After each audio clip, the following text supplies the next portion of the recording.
Tomahawk pork chops and creamy mashed potatoes. Crock-potting, German style, today, Moonshine Place Kitchen.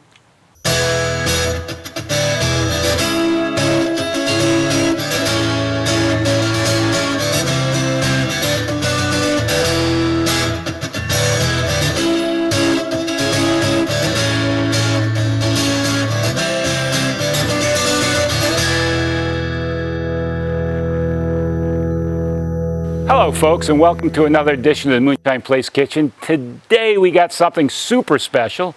We've got Tomahawk pork chops. Tomahawk pork chops, we're going to make them a little bit German style and a little bit of German mashed potatoes. It's going to be a fun deal. Let's get into it now. Okay, so the first thing we're going to do is we're going to start off by frying up a little bacon. We're going to need the bacon juice to help saute our pork chops, and we're also going to need the bacon bits a little bit later for our mashed potatoes. So let's get going with that bacon. I've got about 6 or 7 slices of applewood bacon here, so we'll get that up on the griddle. Turn the heat up a little bit. Now, you don't have to use applewood bacon. You certainly can use your bacon of choice.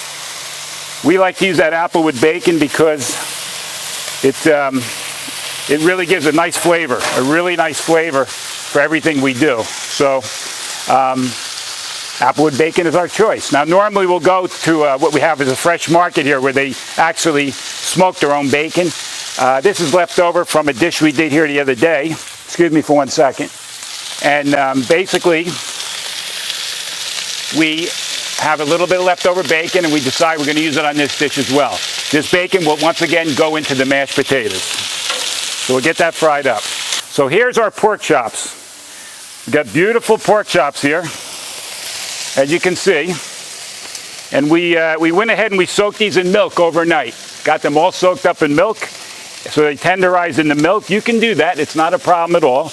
And we're going to get those ready we're going to drain these out a little bit on a cooling rack. Just get some of the milk out of them before we start to seal these up. We're going to seal these up on the griddle here in just about a minute, as soon as that bacon's ready, okay? So we'll get those out of there.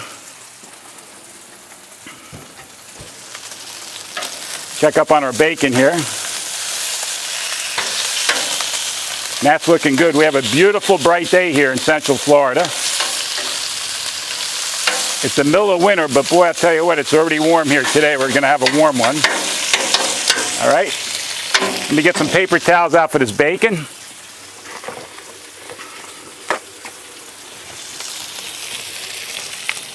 There we go. All right, our bacon looks like it's about ready. I've got one piece here that I probably want to cook up a little bit more. So let's get that up and going a little bit here.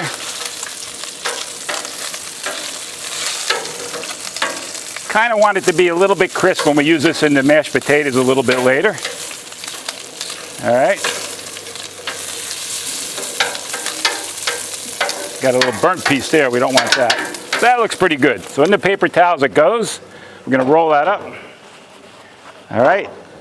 Now we're going to turn that up high. And here we go. Here we go. Nice. Nice. Let's sear these babies up. Oh, let's sear these up. Does that look nice or what? Beautiful, beautiful. Tomahawk pork chops. We keep those moving around. Looks really nice. All right. Now that, my friends, that's a beautiful thing. Ha ha. All right, so we're going to sear them up pretty good. I'm not going to use any salt or pepper yet. We're not going to do anything with that quite yet. We're just going to get these sealed up a little bit, okay?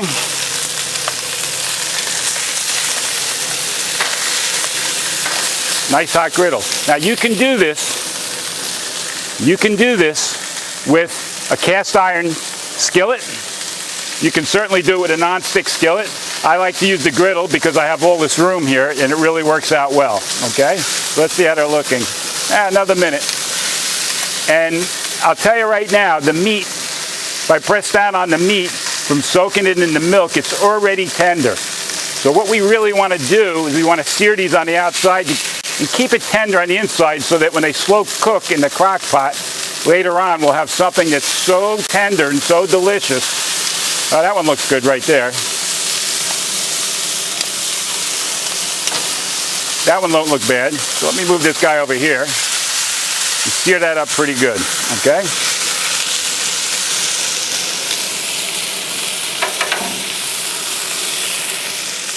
That looks pretty good. That looks good. That looks okay. So we've seared these up very nicely. So they're going to hold in their tenderness and their juices here. I'm going to turn the flame down a little bit. We're going to go ahead and add a little olive oil and some onion. The onion here we're going to end up using in our crock pot, our little mixture in the crock pot. So let's get some of these sauteed up, okay? Get these onions going. Now we're going to caramelize these onions, but we're not going to fully cook them, okay? Get them going a little bit, and at the same time, we've got, altogether, we got about 5 or 6 cloves of garlic that we chopped up fine. We're going to go ahead and saute all that garlic together with a little olive oil, but roughly half of that garlic is going to be used for the chops, and the other half's going to actually go into the mashed potatoes. So we're doubling up right now on what we're doing, okay? We'll get that going. We got some color in the onion, a little bit more color in the onion. And that's about all we're going to be doing today on the griddle. We're going to move ourselves right into the kitchen next, and we're going to start to actually get our crock pot going. It's really looking good. Don't go away, because we have something crazy special for you today. Don't go away. Stay with us. See you in a minute. Moonshine Place Productions produces several shows on YouTube, including the popular Moonshine Place Kitchen, restaurant reviews and other shorts, full-length documentaries and docuseries, a look at wildlife in neutral Melbourne Wild Kingdom, Moonshine Place Productions, a rising beacon of light. And welcome back, welcome back. We're inside, we're ready to get going with this crock pot now. We've got our tomahawk chops, we got them all seared up and sealed up, they're ready to go. But before we get those into the crock pot, we're going to want to get a little bit on them, okay? We're going to want to get them, a little bit of action on them. So we're going to start off with a teaspoon of oregano, okay? We're going to do a teaspoon of thyme. If you have celery seeds, you can put a teaspoon of celery seeds in. We don't today, therefore we're not putting it in, okay? We're also going to put in some of that sauteed garlic, probably the better part of about two cloves of that sauteed garlic. So a little bit less than half of that garlic, because I got to reserve some of that for the potatoes later. So we'll put a little bit of that action in, okay? So that's in. I'll get rid of that for the moment. All right? And we're going to mix this up, okay? We got a nice little mix going here. Okay, now I'm going to also add a little salt and pepper. Put a little sea salt in there and a little pepper.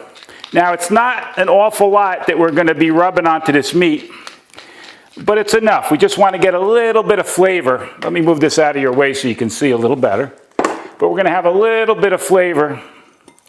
Mix this up nice.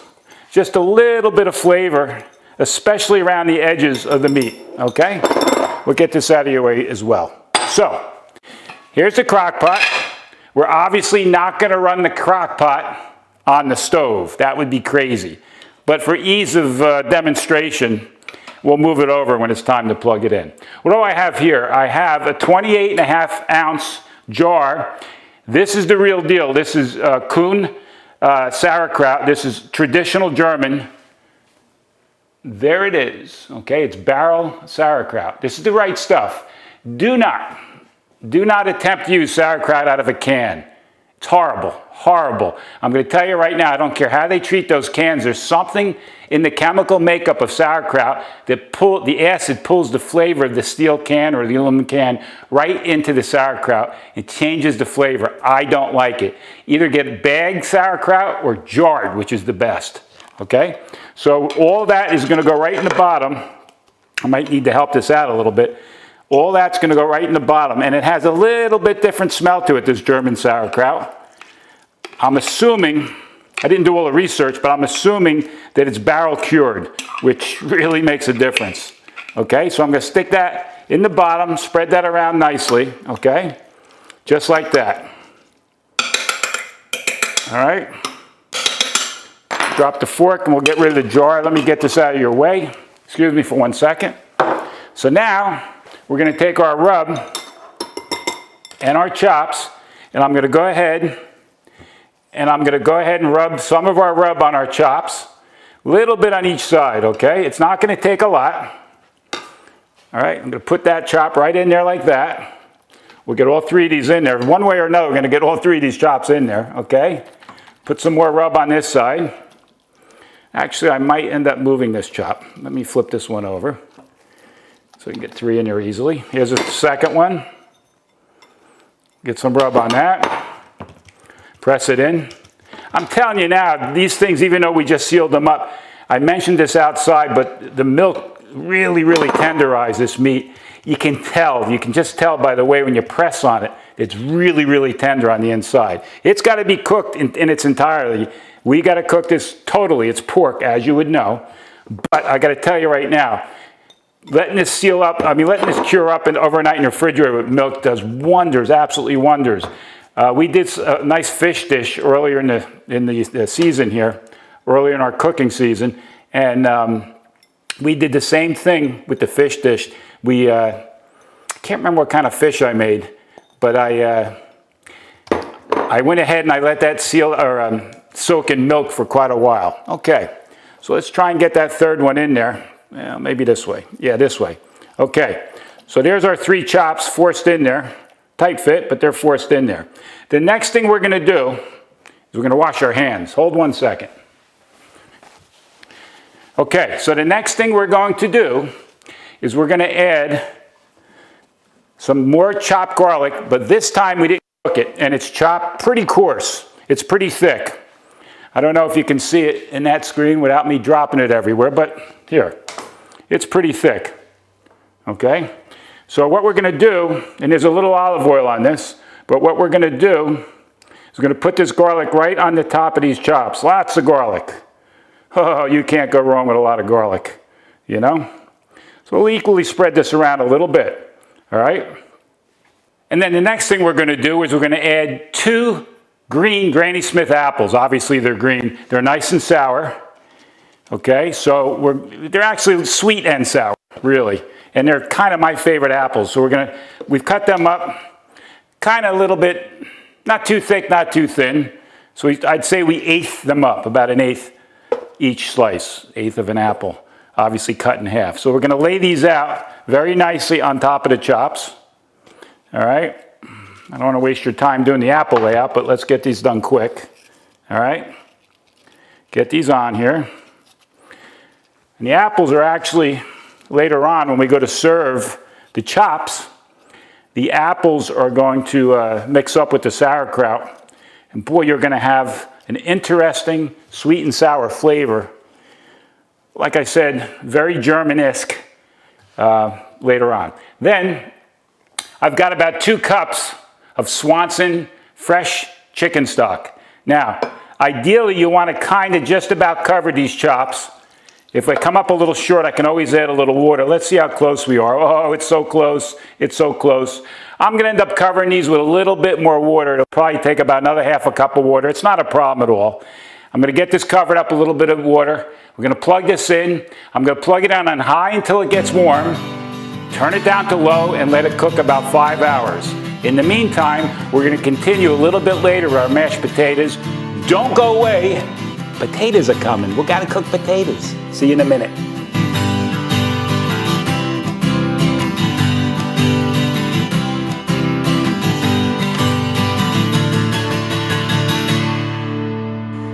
we're back. We're back. It's been a better part of 4.5, 5 hours. Our crock pot has been simmering along.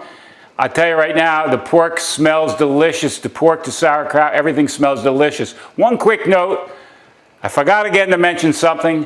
Those onions that we sauteed earlier on the griddle went into the crock pot. I forgot to mention that earlier. Please don't forget. It'll be in the recipe screen when you see that. Okay. I've boiled about 4 pounds of mixed potatoes. I've got red potatoes, I've got Idahos, I've got yellows in there. Kind of nice little mixed potato group. And I cut them up into eighths, quartered them up, cut them into eighths, and I've boiled them. And they're about ready to go. So what we're going to do is we're going to strain those right now. Let me get these strained, and then we're going to start putting stuff right into the hot pot as well. So hopefully I won't scald myself, but let's turn this cold water on here real quick. We'll get these strained. Okay. All right. While the pot is hot, what we're going to do is we're going to start adding ingredients to it. But before we do that, let's get some of these potatoes into the KitchenAid, and we're going to start to mash these up a little bit. So they're hot. I know I got my back to you here, but they're hot. And I may do this in 2 shots. Let's see how many potatoes we got. I don't want the bowl in the KitchenAid to overflow. Yeah, we're going to do this in 2 shots. So I'm going to take this here. I'm going to take my standard masher, potato masher, and I'm just going to go ahead and start the process with the masher. Okay, and the potatoes are plenty soft enough, but they're not overcooked. It's a big mistake a lot of people make when they're making mashed potatoes. They overcook them. You don't want to get them too soft. You want to have a little texture, I believe. Even though they're going to come up creamy, you still want a little potato texture in there, okay? So on the KitchenAid, they're going to go. Down that's going to go, and I'm going to go ahead and start to work on that. In the meantime, into the pot, 4 tablespoons of unsalted butter. The reason I'm using unsalted butter is because I don't want to add any salt in the butter. I want to add all the salt to taste. I'm very, very careful about cooking because I firmly believe that the salt should really be added at the table by each person eating. So I only put enough salt in to add a little flavor, and I let the rest of the salt happen at the table by the person eating.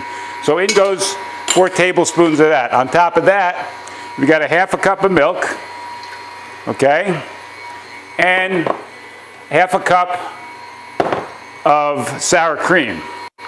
So we're putting that right into the pot. It's still hot. And I may actually put a little bit more flame under this pot to just slightly heat this so that I really don't want to put these ingredients into the potatoes ice cold. All right, so I'm actually going to put a little heat on this, just a little heat, and I'm going to stir this up while our potatoes are actually in the KitchenAid right now. Okay? Let's see how these potatoes are doing here.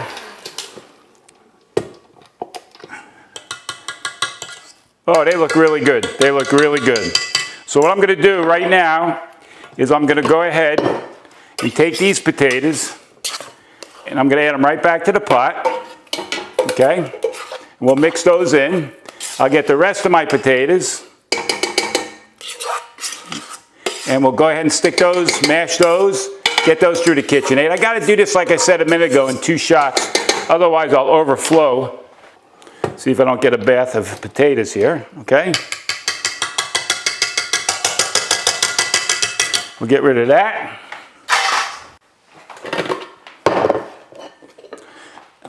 Hold this all in. Now this mashed potatoes, you're using 4 pounds of mashed potatoes. This is going to feed a family of 4. Depends on how healthy the men in your family of 4 eat, but and how much you like to eat potatoes. And I'm a big potato lover. But this ought to feed a family of 4 for a meal and a lunch, or 2 meals, or something like that. So, all right. So let me go ahead and mix all this in. That's looking really good. Nice and creamy. Okay. Now at this point, we're going to add our garlic, which still has just a drop. There's the garlic that we sauteed on the griddle earlier today, and it still has just a touch of olive oil in it, which will add a nice little flavor there. And it's not quite burnt, but it's browned. And I like burnt garlic in pasta. Oh, when I say burned, I don't mean like burn, but I mean I like well done garlic with pasta and oil. Oh, the flavor is off the charts. Tastes really, really good. Okay, so that's going to go in. All right, and we're going to take a little bit of our mustard, about a tablespoon or whatever you want to taste. Maybe just a hair more. That looks maybe a tablespoon and a half, okay? So now I'm going to mix all that in together. Okay? And the mustard's going to add a little zing to the potatoes. It really, really starts to feel like a German potato salad with the mustard mixed in there. And that's mixed in very, very nicely. All right. Then we're going to take our bacon bits, which was the better part of 6 or 7 strips of bacon. We'll get that mixed in. And a little salt and pepper I'm going to add in about 1 moment here. We'll get that folded in. Okay. Here's a little salt. Oh, the smell is delicious. You hear me say that all the time. But here we go, a little sea salt, a little fresh cracked sea salt. Potatoes do like salt, but that's enough for now, okay? And some pepper. You want to get a good helping of pepper. I like the pepper, you know that. If you're watching, you know I like pepper. So let's get some pepper going. And we are pretty much going to be set. That's pretty much it. If I feel I want to add just a tad more milk in here, or sour cream, I will, but I'm not so sure. I think it's creamy enough. Yeah, I think that's good enough. I think we got a nice hearty potato here. Very German style. Looks really, really good. So, we're going to go to break. We're going to go to break. We'll be back in 1 minute. We're going to dish this sucker up. We got something. Don't go away. Don't go away. You want to see the end of this now. You stick with us. And there you go. Tomahawk pork chop. German style over a bed of sauerkraut and sauteed apples with some onions. Look at the potato. Mashed potato with a little bit of mustard in it. That is, look, it's fallen off the bone already. Already fallen off the bone. Tender as anything, thick cut. Tomahawk pork chop. Folks, if you're gonna make pork chops, try it this way. This is a fabulous way to do it. Slow cooked, tender as all can be. I guarantee when we slice into this thing, it's going to be crazy. You won't even need a knife. You'll be able to cut it with your fork. We want to thank you for joining us on a Moonshine Place Kitchen, and we look forward to serving you again.